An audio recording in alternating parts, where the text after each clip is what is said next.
بسم الله الرحمن الرحيم الحمد لله رب العالمين والصلاة والسلام على من بعثه رحمة للعالمين سيدنا وحبيبنا وقرة أعيننا ومولانا محمد وعلى آله وصحبه أجمعين أما بعد السلام عليكم ورحمة الله وبركاته.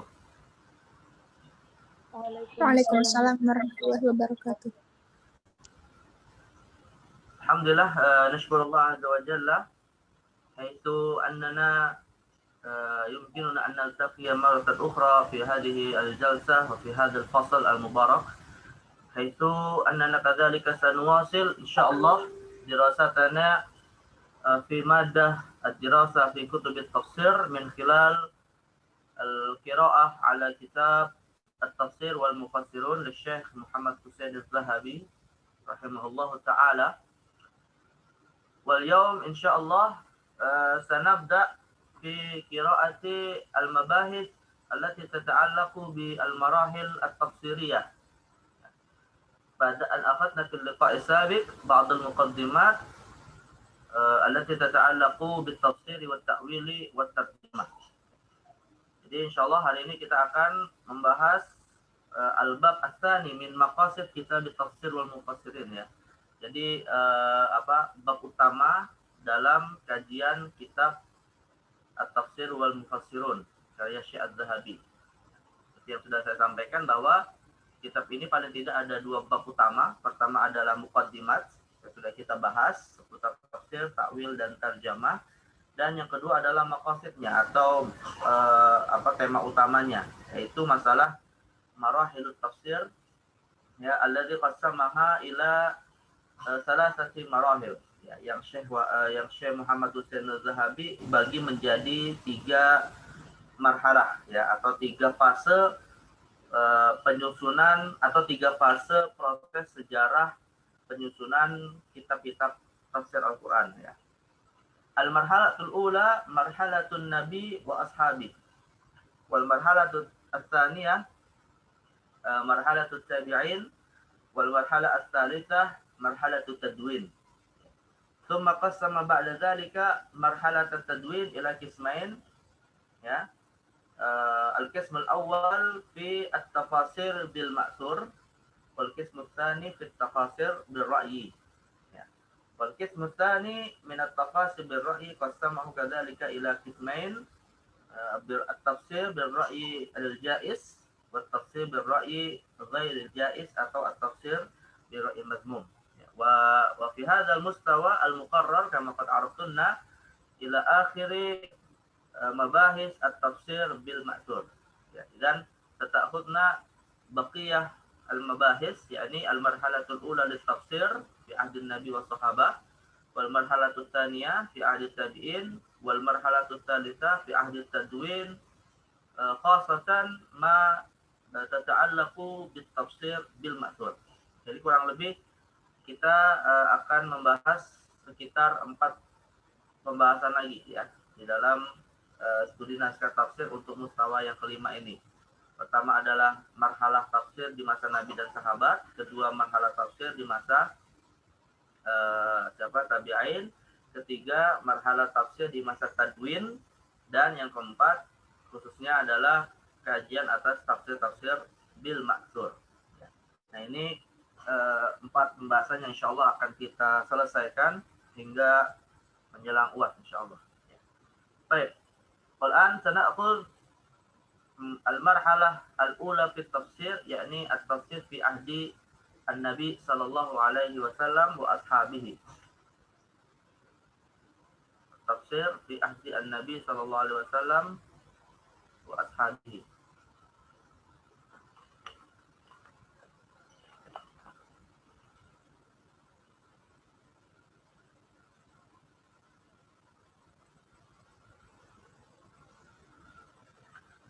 Masalah surah PowerPoint-nya sudah lihat?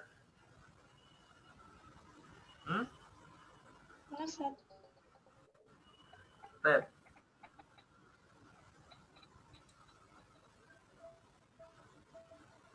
Al-marhala al-ula lit-tafsir yakni at-tafsir fi ahdin Nabi sallallahu alaihi wasallam wa ashabihi.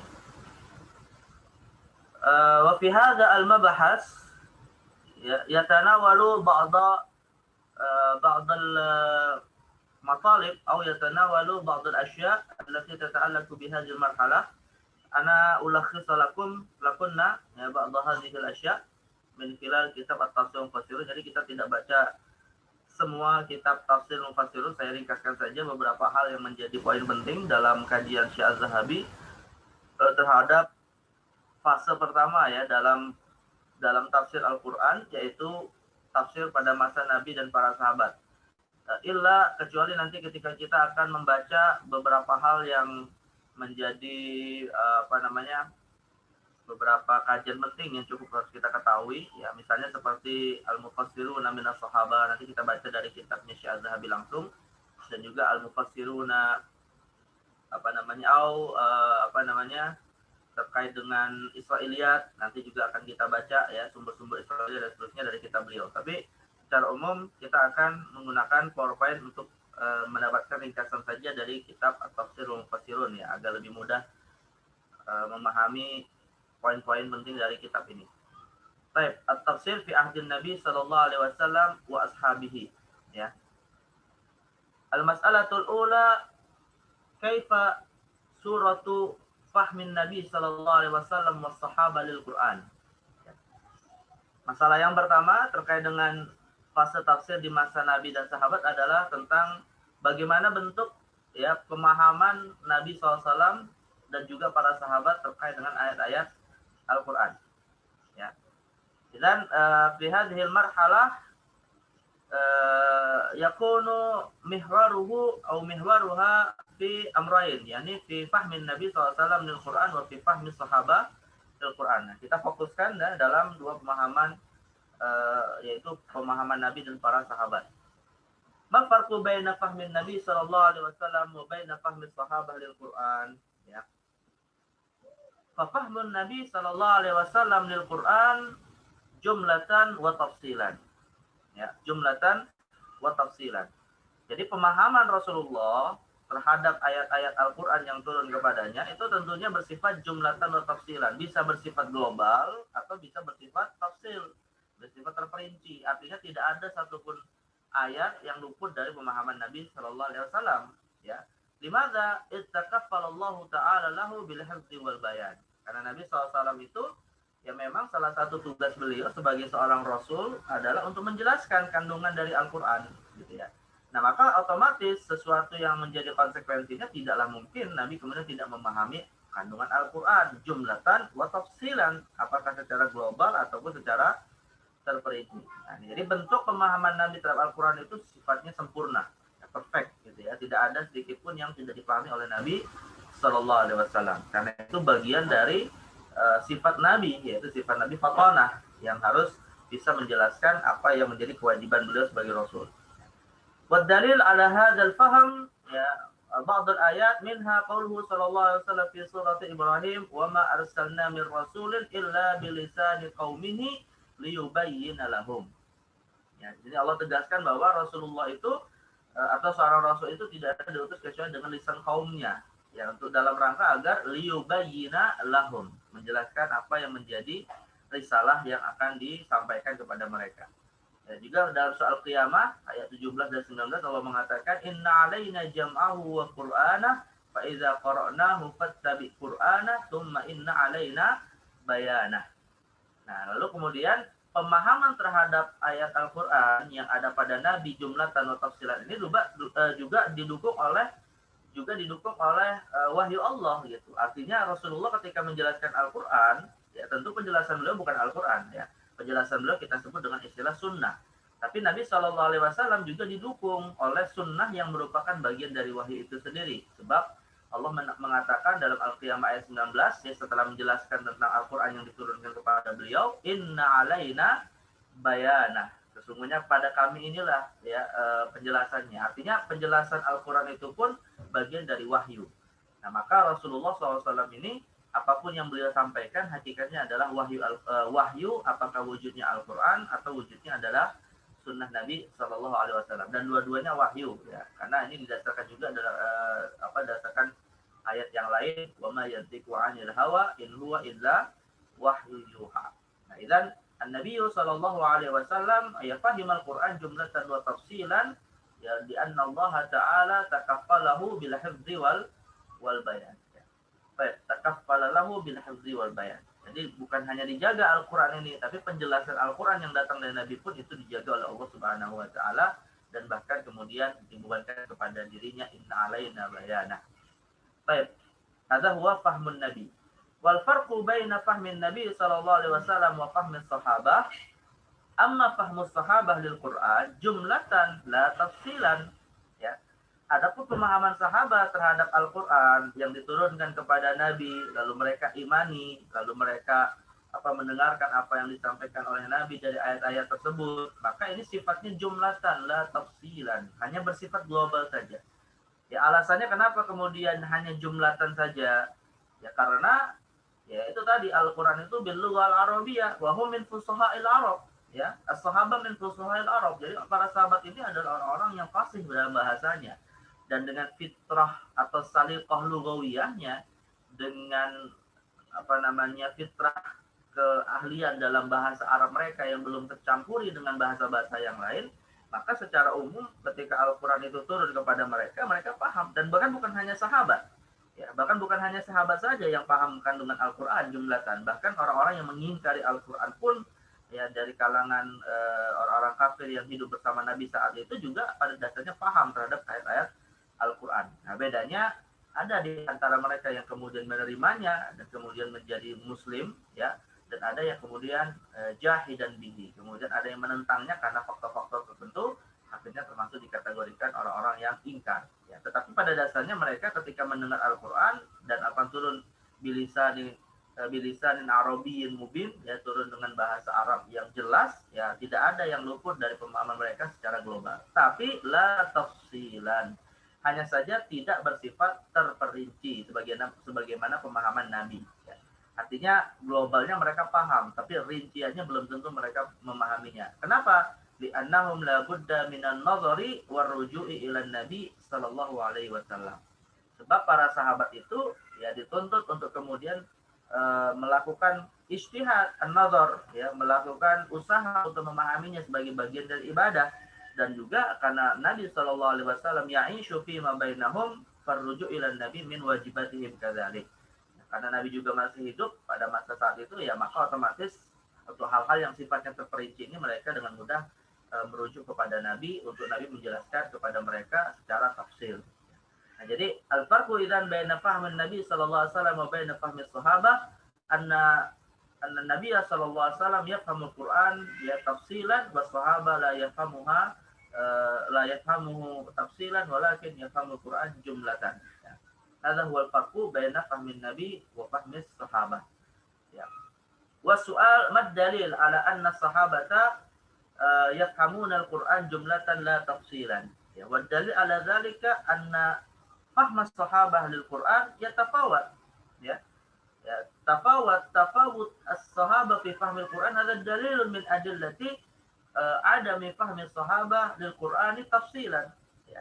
Di antara dalil bahwa Al-Quran itu tidak dipahami secara terperinci oleh para sahabat, ya, karena kita temukan banyak riwayat bahwa para sahabat itu sendiri dalam memahami Al-Qurannya ya berbeda-beda, gitu ya. Antara satu sahabat dengan sahabat yang lain punya pemahaman yang berbeda, bahkan kualitasnya pun bisa berbeda-beda. Ya, dan dalam hal ini ada beberapa bentuk perbedaan, ya, ada beberapa bentuk tafawut di dalam pemahaman Al-Quran yang datang dari para sahabat Nabi Sallallahu Alaihi Wasallam. ومن هذه التفاوتات منها لتفاوتهم في القوة العقلية. Satu yang logis ketika para sahabat ini kemampuan menggunakan akalnya dalam nazar dan ijtihad itu berbeda, gitu ya. Nah, artinya tidak semua sahabat itu dalam tingkatan yang sama di dalam proses mereka memahami ayat-ayat Al-Quran. Ada sahabat yang memang dengan mudah memahaminya, ada sahabat lain yang sulit memahaminya, gitu. Maka dari sekian ribu sahabat, tidak semuanya dikategorikan ulama. Ya. Kalau kita belajar ilmu usul fikih, ya, di antara dalil bahwa boleh taklid Taklid itu artinya qabulu qaulil ghairi min ghairi ma'rifati rujhani dalilihi, definisinya. Jadi taklid itu artinya adalah mengambil pendapat orang lain tanpa kita harus tahu bagaimana kuatnya argumentasi dalilnya. Gitu. Yang penting orang yang kita ambil pendapatnya itu termasuk bagian dari para ulama yang muktabar.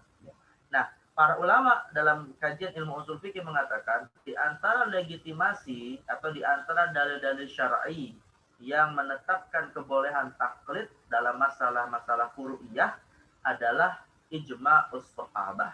Ya, adalah kesepakatan para sahabat. Artinya kesepakatan dalam bentuk apa? Ya, kesepakatan dalam bentuk fakta tidak semua sahabat Nabi itu ulama. Ya, fakta tidak semua sahabat Nabi itu bisa memahami Al-Quran dengan cara mudah. Atau fakta tidak semua sahabat Nabi bisa langsung memahami Al-Quran ya dengan dirinya sendiri, tapi bisa melalui sahabat-sahabat yang lain. Nah, kenapa? Tadi litafawutihim fil quwwah al-aqliyah. Karena kemampuan akal mereka ini dalam menggunakannya untuk nazar dan ijtihad terhadap Al-Quran berbeda-beda. Ya. Nah, jadi tidak semua sahabat itu kemudian bisa melakukan ijtihad terhadap Al-Quran. Ya. Bahkan Imam Ibnu Qayyim itu menyebutkan dari sekian ribu sahabat yang dikategorikan ulama, ya tidak lebih dari 140 orang. Jadi artinya yang hanya dikategorikan mujtahid itu ya tidak lebih dari 140 orang ini. Nah, sekian ribunya ini dikategorikan sebagai muqallidun.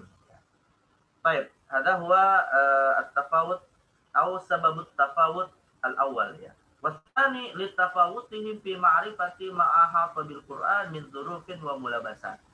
Dan juga karena faktor perbedaan mereka di dalam pengetahuan atas hal-hal yang menjadi konteks turunnya Al-Quran. Atau ketika Al-Quran ini turun kepada Nabi SAW, tentu ada asbabun nuzul, kemudian ada kondisi-kondisi yang menjadi penjelas dari kandungannya. Nah, ini tidak semua sahabat kemudian ikut berinteraksi dengan Nabi SAW secara intens gitu ya. Ada sahabat yang mungkin menemukan atau mengetahuinya hanya dalam kondisi tertentu, hanya dalam peperangan saja misalnya, tapi dalam kondisi yang lain dia tidak mengetahuinya. Ada sahabat yang mungkin hampir ya setiap kali ayat Al-Quran turun dia mengikuti sebab-sebab turun yang menyebabkan turunnya ayat tersebut, misalnya seperti Abdullah bin Mas'ud misalnya. Nah, jadi ada sebagian sahabat yang intens mengetahui dzuruf wa mulabasat allati tuhitu bil Quran, kondisi-kondisi yang melatar belakangi turunnya Al-Quran, tapi ada juga yang sifatnya hanya beberapa kondisi saja gitu. Nah, maka disinilah yang menjadi sebab juga tafawut as-sahabah fi fahmil Quran, ya tingkat perbedaan para sahabat di dalam memahami Al-Quran. Baik, wasalis litafawutihi fi ma'rifatil ma'ani allati wudi'a lahal mufradat.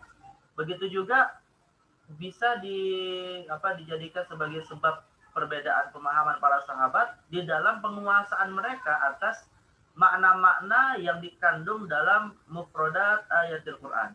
Makna-makna yang dikandung di dalam kosakata Al-Quran yang bisa jadi mereka tidak semuanya menguasai maknanya. Ya, artinya penguasaan atas makna itu kan dikembalikan kepada lisan Arab, dikembalikan kepada orang-orang Arab yang memang menggunakannya sebagai bagian dari percakapan mereka. Tapi tidak semua sahabat kemudian memiliki pemahaman atas makna tersebut secara terperinci. Gitu ya. Nah, ini Syekh Az-Zahabi dalam kitab At-Tafsir Fasirun memberikan contoh ya beberapa pemahaman atau beberapa riwayat yang menunjukkan bahwa para sahabat, bahkan ini sahabat-sahabat senior atau sahabat-sahabat yang dikategorikan ahli dalam ilmu tafsir, yang kemudian juga mendapati kesulitan untuk memahami suatu teks atau suatu mufradat di dalam beberapa ayat Al-Quran.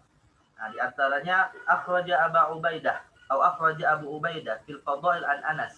Ya. Dalam riwayat Abu Ubaidah terkait dengan Al-Fadail dari Anas bin Malik, anna Umar bin Al-Khattab qara'a 'alal mimbar wa fakihatan wa abba. Faqal hadhihi al-fakihah qad 'arafnaha famal ab. Ya. Jadi ketika beliau di atas mimbar, Umar bin Khattab ini membaca ayat wa fakihatan wa abba. Ya, dan akhirnya beliau sendiri berkata dengan dirinya sendiri, hadhil fakihah qad 'arafnahu famal ab. Ya, kemudian dia berkata, ya kalau makna dari fakihah 'arafnahu, ya fakihah ya buah gitu, tapi apa makna dari al-ab gitu kan? Wa fakihatan wa abba yang menjadi bagian dari nikmat surga. Nah, maka kemudian setelah beliau mempertanyakan famal ab, Ya, mempertanyakan makna al-ab itu kan menunjukkan beliau tidak memahami makna al-absar itu kan. Tapi kemudian raja ila nafsihi faqala inna hadza lahu at-takalluf ya Umar. Akhirnya kata Umar, ya mencari-cari makna abba ini adalah menyulitkan diri. Akhirnya beliau sudah nggak perlulah cari tahu artinya apa. Yang penting wafaqihatu abba secara jumlatan beliau memahami ayat ini menjadi salah satu dalil bahwa Al-Qur'an menginformasikan tentang nikmat surga. Adapun detail nikmat surga, itu tidak ada kepentingan atau tidak ada kewajiban untuk kita mengetahuinya seperti apa berdasarkan informasi tadi. Jadi cukup meyakini saja. Artinya seperti yang tadi kita sebutkan di awal, ya pemahaman sahabat ini jumlatan. Ya mereka paham ayat wafaqih atau wa'abba itu paham secara jumlatan maknanya adalah minni amil jannah gitu. Tapi secara tafsilan mamanal ab, ya mamanal ab. Nah, tidak semua sahabat kemudian mengetahui makna ab tersebut.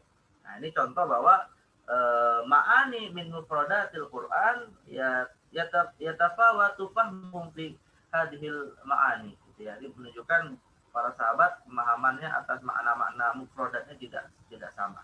Bahkan ini Umar kasusnya. Kemudian dalam kasus yang lain juga terkait dengan Umar bin Khattab. Ruya anna Umar kana 'ala al-minbar faqara'a aw ya'khudhahum 'ala takhawwuf ya.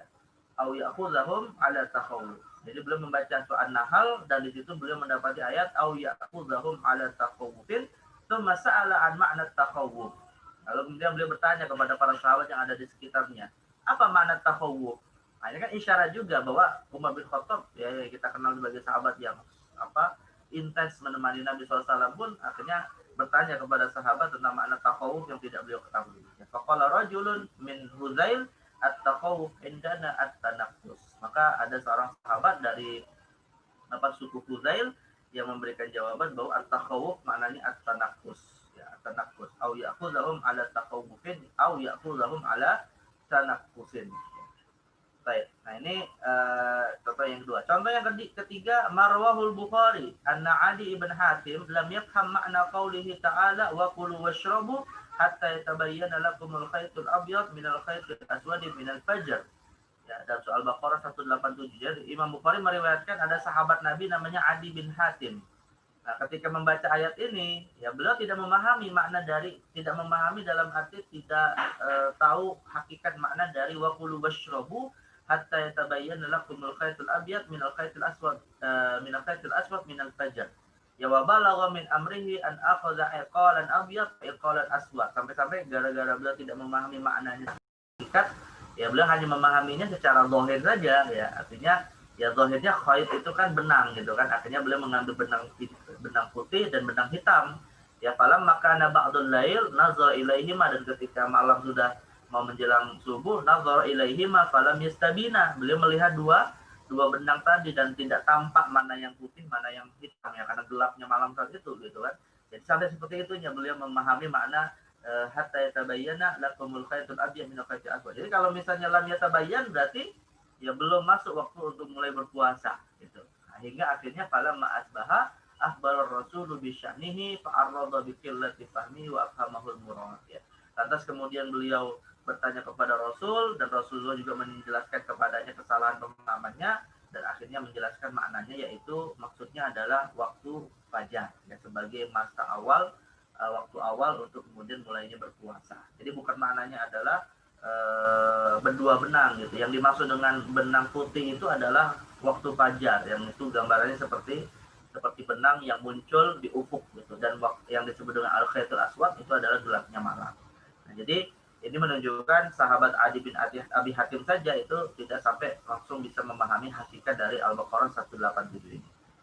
Contoh yang lain ya, dalam riwayat yang disampaikan Abu Ubaidah min tariqi Mujahid an Ibnu Abbasin qol. Nah, ini sahabat langsung yang menginformasikan tentang pemahaman dirinya, yaitu Ibnu Abbas yang diriwayatkan oleh Abu Ubaidah, kuntu la adri ma fatiris samawat hatta atani a'rabiyyan yatakhasamani fi bi'rin.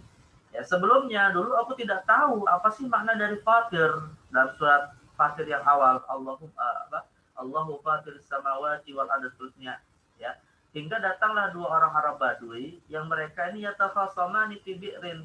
Ya, mereka ini bertengkar dalam penguasaan suatu sumur. Tiba-tiba di antara mereka berkata, faqala ahadu ma ana fatartuha wal akhar yaqulu ana bada'tuha. Nah, satu di antara mereka berkata, "Ana fatar Tuhan." Ya, lalu yang lain mengatakan, "Ana tadak Tuhan." Ya, disinilah kemudian Ibnu Abbas kemudian mengetahui makna fatir.